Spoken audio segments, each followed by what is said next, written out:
Sa likod ng bawat ngiti, may sugat na hindi mo makita.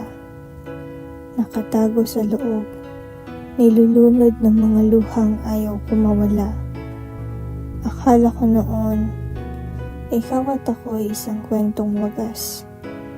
Pero bakit sa dulo, ako lang ang naiwan sa wasak na bukas?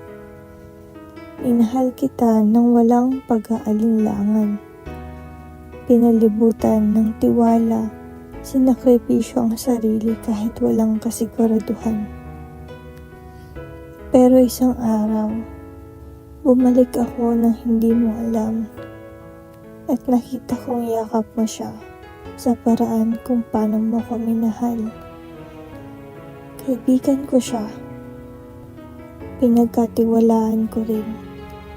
Noon, siya ang sandalan ko sa bawat lungkot at dilim. Ngunit habang ako'y lumalaban para sa ating dalawa, kayo palang lihim na sumasayaw sa ilalim ng parehong tala. Masakit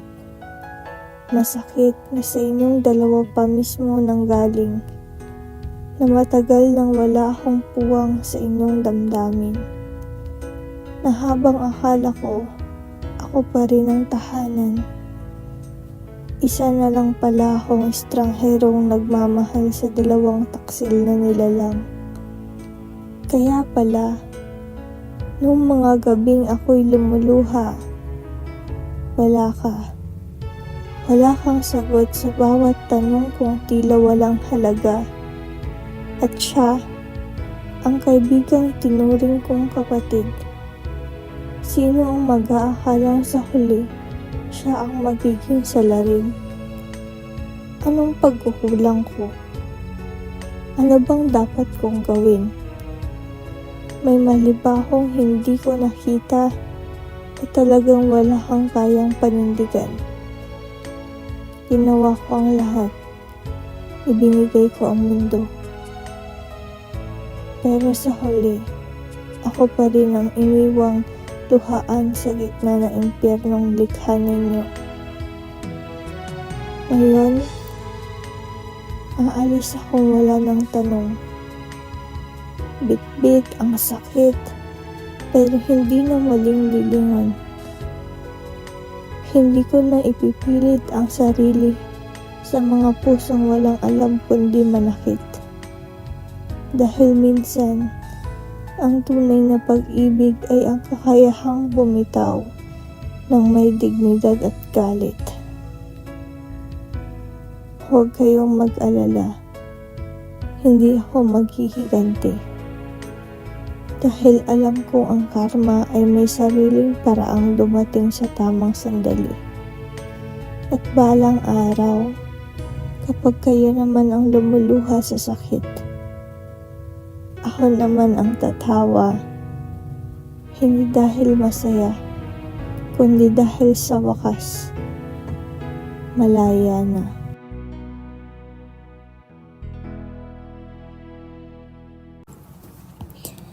Akala ko tayo hanggang dulo. Akala ko hindi magwawakas ang ating kwento. Akala ko maaring magtapos sa katagang ikaw at ako. Akala ko, sabay nating gagawing realidad ang mga plano. Ngunit habang umuusad tayo palayo, hindi ko alam na iba na ang tumatakbo sa isipan mo. Hindi ko alam na hindi na pala ako ang nagpapasaya sa'yo.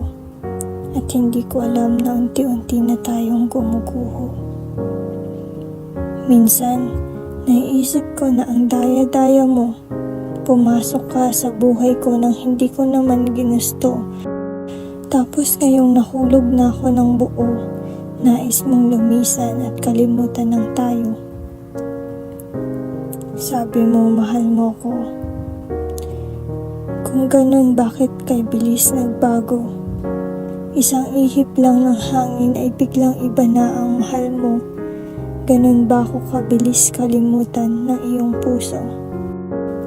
Hanggang ngayon, iniisip ko kung lahat ng ito ba ay totoo. Baka naman kasi ako lang talaga ang nagseryoso. Baka naman ginawa mo lang akong isang laro. Isang laro na kahit anong oras ay pwede mong isuko. Sabi mo sa akin, magkasama tayong tatanda. Kahit pumuti ang buhok, tayo pa din ang magkasama. Sabi mo, ihaharap mo ko sa altar at sabay nating susuungin ang hirap at ginhawa. Ngunit lahat ng yon ay naglaho dahil naghanap ka ng iba. Ang hirap tanggapin na ako ang kasama mo nung binubuo natin ang mga plano. Ngunit ngayon, sa iba mo na tinutupad ang mga ito. Hindi ko alam kung saan nagsimulang lahat ay magbago.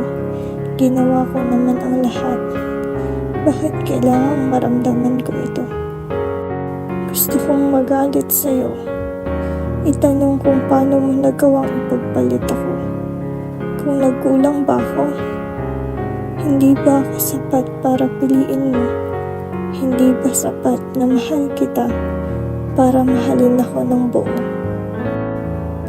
Ang daming tanong na sa utak ko ay tumatakbo.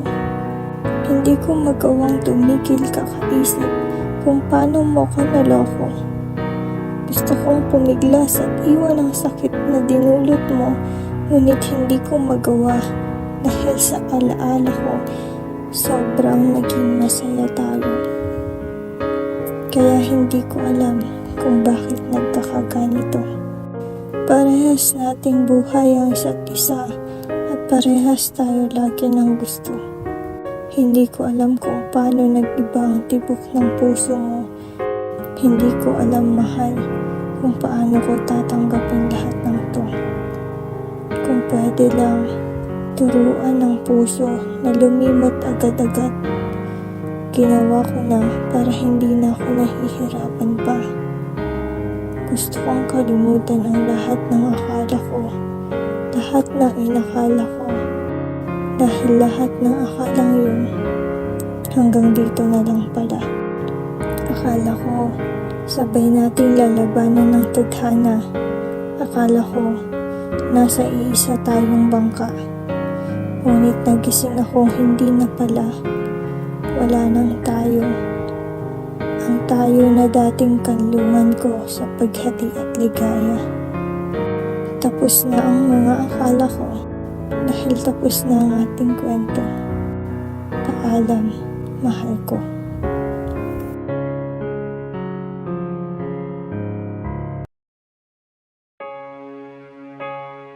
I love you in ways you never knew, in silent prayers and skies so blue.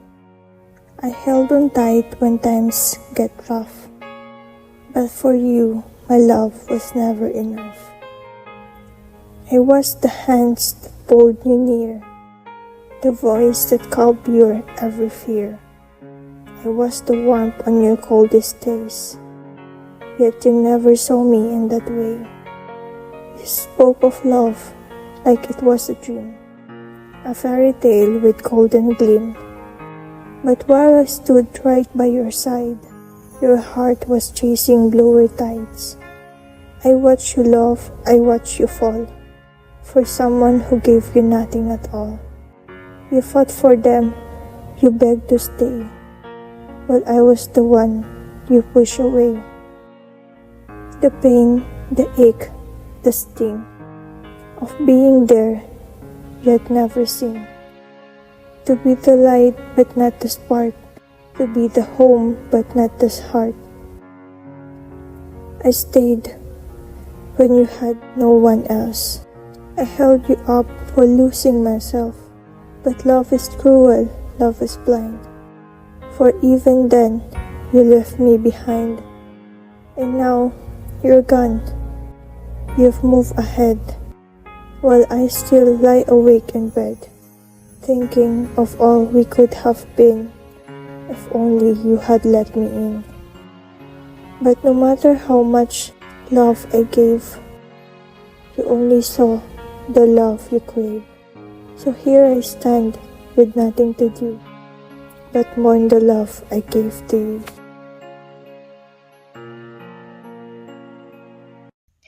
Ako din pagod na. Yan ang kusang binubulong ng utak ko sa tuwing sasabihin mong pagod ka. Saan ka pagod? Sa akin ba? Kasi kung oo ang sagot mo, sabihin mo ng diretsa. Ayoko yung bigla ka nalang manlalamig nang hindi ko alam kung may mali ba akong nagawa. Kasi masakit, mahapdi, na tila sa akin wala kang gana. Alam kong pagod ka, ako din kasi pagod na. Pagod na ako mag-antay. Pagod na din ako, mahal, kailangan ko din sana ng kaagapay. Hindi ko maintindihan kung bakit pati ako ay naging rason ng kapaguran mo. Na dati di ba sabi mo, ako ang nagbibigay ng lakas at gana sa buhay mo. Hindi ko na alam, mahal, kung saan pa tayo patungo. Gusto kong marinig mula sa'yo na dadating ulit ang araw na maayos tayo, yung hindi kasing gulo nito. Gusto kong humingi ng tulong kasi kahit papaano minahal mo pa din ako. Gusto kong kapitan mo ang kamay ko at sabay nating lagpasan ng mga problemang binabato ng mundo. Gusto kong bigyan mo ako ng lakas para kapitan ka ngayong unti-unting nagiging mahina ako. Ngunit mahal, gusto ko din sanang marinig muli ang salitang mahal kita dahil hindi mo na ito sinasabi matagal na. Nanghihina ako. Hindi ko alam kung dapat bang ipagpatuloy ito. Dahil sa kabila ng aking mga luha ay ang mga katagang wala na akong gana sa kabila ng sakit na nararamdaman ko ngayon. Pinipili kong maghanap ng isang rason para ipaglaban ka. Ipaglaban tayo. Ipaglaban ang meron tayo kahit ang hirap-hirap na. Bago ako tuluyang sumuko sa pag-ibig nating dalawa, gusto ko munang ilaban to kahit sobrang sakit na. Nang sa gayon, masabi kong hindi ako sumuko ng bigla dahil ikaw ang nagtulak sa akin para mapagod ng sobra. Mahal, hindi ako yung tipo na bibitawan ka dahil ako yung taong maghahanap ng isang rason para manatili kahit binabato na ako ng 1,000 rason para bumitaw na. Ayokong magsisi sa huli at mapagtanto na ako pala yung problema. Ayokong mawala ka, kaya pakiusap, tulungan mo akong iahon ang meron tayong dalawa. Sabi mo, pagod ka na. Kasi ako din pagod na. Wala ka ng gana sa mga bagay na dating kusa mo ginagawa. Wala akong hiniling sa'yo noong umpisa. Ikaw ang kusang pumasok sa buhay ko nang walang paanyaya. Ngayong matagal na tayong dalawa, bakit tila nais mo umalis at lumisan na parang bula? Ngayong tayo na mahal, bakit hindi mo ngayon gawin lahat ng pangako mo nung nandiligaw ka? Ang labo mo, ang labo ng mga pangako at salitang binitawan mo. Akala ko ba lahat ng yun ay hindi magbabago? Sabi mo, hindi ka magpapakampante kahit pa maging tayo. Ngunit ngayong meron ka na ng ako, binabaliwala mo na lang lahat na parang isang laro. Sa dinami-dami ng matatamis mong salita. Hindi ko akalain na hahantong tayo sa sitwasyon na ipaglalaban kita. Sabi mo, mapapagod ako sa kakatawa at pupunuin natin ang pader ng mga masasayang alaala. Ngunit mali, dahil ngayon, ang sabi mo, pagod ka na. At ako din, pagod na.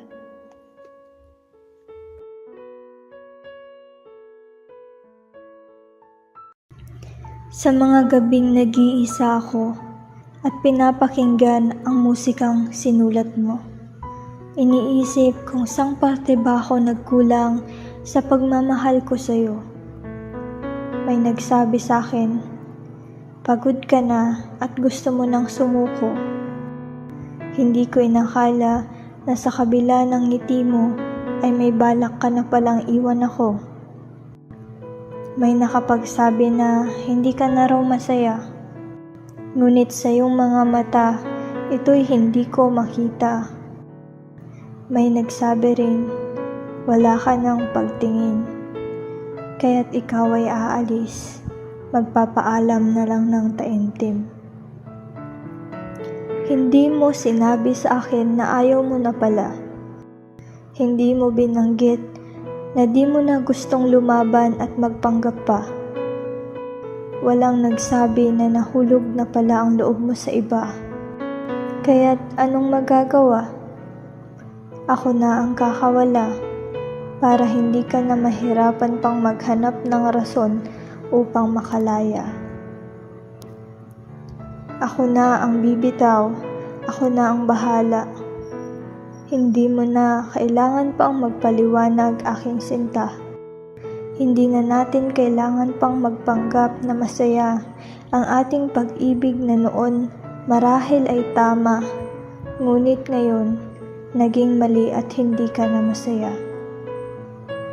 Sasabihin ko sa'yo, mahal pa rin kita. At sa kabila ng ating paalam na may halong pait ang ligaya, nais kong tumingin ka sa aking mga mata. Sabihin mong hindi sila tama, handa akong ipaglaban ka. Ngunit pag sinabi mong tama sila, oo na, ako ang magpaparaya. May lumapit sa akin at nagsabing mahal mo pa rin ako. Hindi ko alam kung bakit nag-aalangan, kung ito ba ay totoo. Sabi nila, kailangan mo lang ng oras para muling mabuo. Kasama ba sa mga oras na yon ang kalimutan ng tayo? Ako na ang bibitaw para hindi ka na mahirapan. Hindi na kailangan ng paliwanag at mga dahilan. Hindi natin kailangan ng tagumpay o kabiguan ang ating pag-ibig. Noon ay totoo, ngayon isang kasinungalingan. Lumayo ka na at huwag ka nang magpaalam. Hindi mo na kailangang magpatuloy sa ganitong kalagayan. Ngunit kung mahal mo pa rin ako, manatili ka sa aking kanlungan.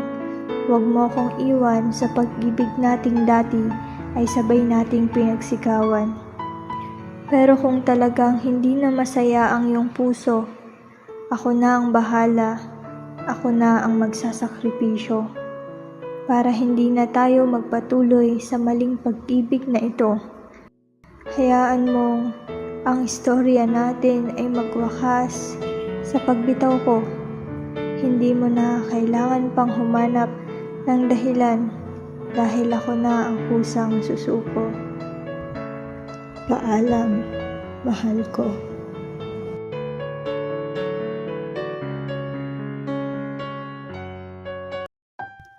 May mga araw na pinagmamasdan kita ng palihim habang ikaw ay nakangiti sa iba at walang kamalay-malay sa aking damdamin. Iniisip ko, sana ako na lang ang nasa tabi mo.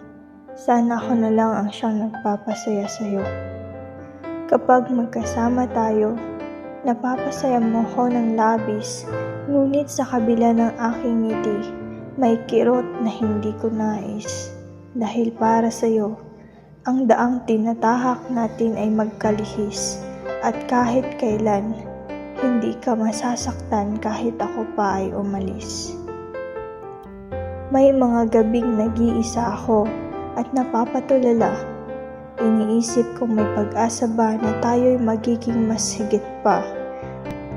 O baka naman ito'y isa lang na pantasya, isang kwentong hindi magtatapos sa kwento nating dalawa. Ayokong ipilit ang sarili ko sa'yo. Ayokong masaktan ng paulit-ulit dahil sa maling pag-asang nakikita ko. Ngunit minsan, hindi ko maiwasang umasa na magkakaroon ng tayo, na balang araw ay makikita mo rin ang halaga ko. Madaling sabihin na mag-aantay ako, pero mahirap ang madaming araw na tayo ay magkalayo. Bawat ngiti mo sa iba ay parang sibat sa puso at bawat kwento mong tungkol sa kanya ay nagiging sanhi ng aking pagkatolero. Kahit na alam kong sarili ay nasasaktan, mas pinipili kong manatili kahit minsan ay gusto ko nang lumisan. Dahil minsan, hindi ko kayang isuko ka nang hindi pa nag-uumpisa ang laban. Kahit na ang kapalit nito ay ang pagkawasak ng aking puso't isipan. Mahirap mang umasa sa wala, patuloy pa rin akong mag-aantay sa'yo, sinta. At kung dumating man ang araw na maramdaman mo ang aking presensya, nandito lang ako, hinding-hindi mawawala. Handa akong makinig sa iyong mga salita, ngunit sa bawat kwento mo tungkol sa kanya, may kirot na sumisiksik sa aking kaluluwa. Bawat katagang sinasambit mo ay tila ba isang malungkot na tula. Ako ang takbuhan mo kapag kailangan mo ng kakampi at kasama. Sa kabila ng lahat ng to, hindi ko pa rin magawang lumayo ng tuluyan, sapagkat ang puso ko'y natuto ng umasa at patuloy na lumaban. Nagbabaka sakaling dumating ang araw na makita mo akong hindi bilang isang kaibigan, kundi bilang isang kasintahan.